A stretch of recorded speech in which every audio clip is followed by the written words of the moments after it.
Welcome to Slow News Day with Kevin Clark. I am Kevin Clark. Woo! Yeah. Did you guys see the viral photo of the beaches in Florida where one beach was packed and one beach was empty? The part of the packed beach is where my family has a home, which is all you need to know about me. And I know that somebody's gonna be like, "Oh, well, you're an elitist. Like, we get it. You have a Sea-Doo. You have the Bombardier engine in there." I would say if you're not doing that well financially, don't splurge on a jet ski. Okay, Chris Long, NFL veteran, Ryan Russillo, podcast contributor, Super Bowl champion. What was it like to watch the Super Bowl that you won?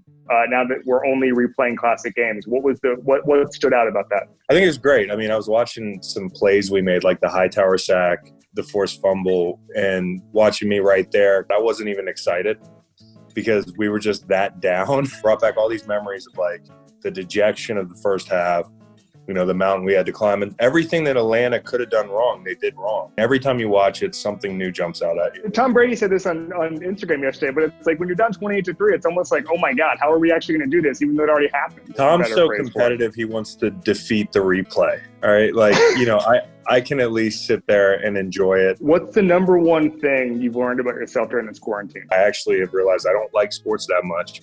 Like, I miss sports. I miss the tournament. It's my favorite thing in the world, but I can churn out some content without it. And I've enjoyed staying with it because I think some people, it's an escape. You go on and look at a Tiger King pod with me and Rye. It's maybe not, NFL free agency, but I don't even care what's going on in NFL free agency right now. So it's nice in a weird way to have people, their ears and eyes diverted from the norm and being like, oh, I could digest an outcast bracket right now. Tiger King, quickly, give me your most sympathetic character and least sympathetic character. I mean, Renke for me, he's a double amputee, lost his legs bungee jumping. He's a guy who I think has a terrific moral compass. Conclusion of the show, they show him eating bologna sandwiches in the trailer. Sure, he's good, but he's away from his thing, which was not a great thing, which was, big cats in captivity. But the poor guy, I mean, that's all he knew. Least sympathetic, I think we walk a line here because they're all scumbags. I think you could say Doc Gable because he's such a sociopath. He's smart. He's capable.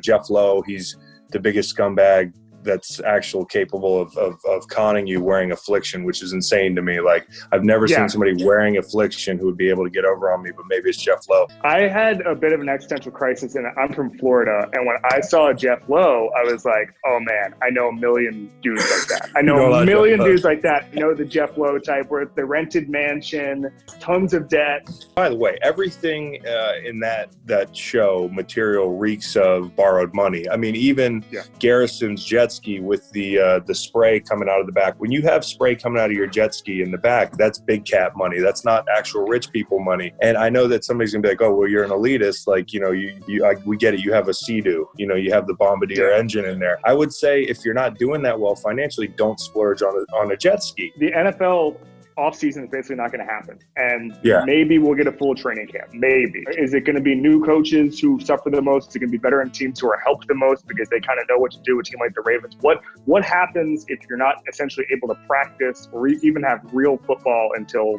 July 29th? There's a ton that's going to change. First and foremost, players that are injured are going to have a hard time. Cam Newton, you're seeing that. He did get cleared by a doctor in Atlanta, but what's that worth to somebody in Minneapolis or LA? People are doing interviews over FaceTime, free agents, draft guys who didn't get a chance to show out at the combine. Pro days are canceled.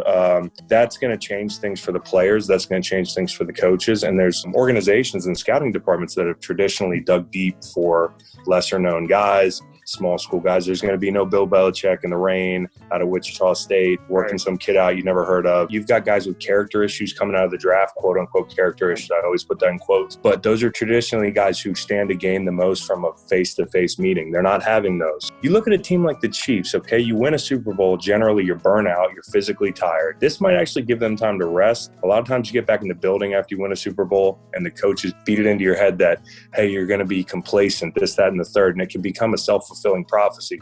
I think a break from everything couldn't be the worst thing for some of these teams. I think the teams with established programs are going to thrive right now. Belichick, before you were there, obviously, after the lockout, he changed his whole defense in 2011 because he essentially knew that you weren't going to be able to install the same things that you were able to install with full OTAs or whatever. Obviously, he loses Tom Brady, but do you think a coach like him has an advantage because he has such an adaptable mind to this sort of scenario? I mean, I am of the mindset that he's the best coach in the history of the game. It sparse the opportunity to evaluate Bill without Tom. This is going to be a hell of a time to evaluate him as the GOAT, because if he can field a team that's competitive, they always change to suit their opponent. And this year is going to be its own opponent for them. So I could see their scheme changing. I mean, you make a great point about 2011. And offensively, I think they'll play a lot of complementary football, whoever's under center. I need to place a bet. Who's playing quarterback for them week 1? I'd want to see Jameis Winston anywhere right now. I want to see Jameis Winston. I could see if the Love kid drops to, wherever they're picking at 24, 26, he could be a nice option. Or they may do that thing where they have some up their sleeve and they trade up, but they have a plan. I don't know what it is, but I don't think it's sit them all the way through. Let's do horoscopes. I know your birthday. We looked it up earlier, but tell people when your birthday was. March 28th. You're comfortable being on your own, Aries, but you're starting to feel isolated. That's pretty obvious. There's never a recipe for anything positive. So when activator Mars bursts into Aquarius and your collaborative 11th house this Monday, make your new mantra apart but together.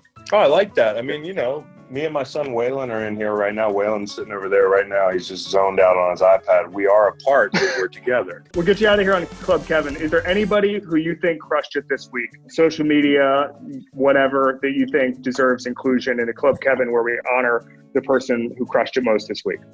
Wood. The guy who keeps showing up on your cell phone when you open up bad links. The male performer who is since deceased. God rest his soul. That guy.